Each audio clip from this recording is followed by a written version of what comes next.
আসলে এটা পালিয়ে বিয়ে এক প্রকার। জি, এটা পালিয়ে বিয়ে। এটা কোনো ফ্যামিলিগত বিয়ে ছিল না। কেমন ছিল মানে দুই সব ফ্যামিলির সাথে মিল ছিল না।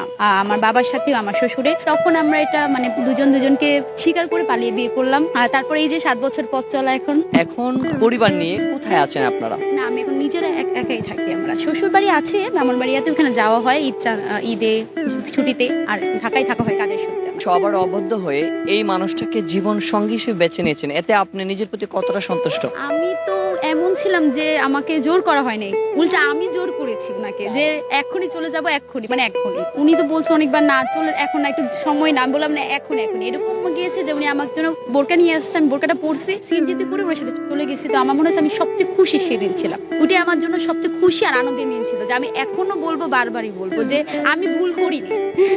আমি পেয়েছি। আমার মনে হয় সবার আগে উনি আমাকেই প্রায়োরিটি দিবে ওনার লাইফে। আসলে ব্রাহ্মণবাড়িয়ার ছেলেরা স্বামী হিসেবে কেমন? স্বামী হিসাবে আমার মনে হয় খুবই উদার আর খুবই মানে মানে মন ভরা, মানে উনি যা চাবেন তার থেকে ৩ গুণ বেশি পাবেন আমার মনে হয় আমার হাজবেন্ড।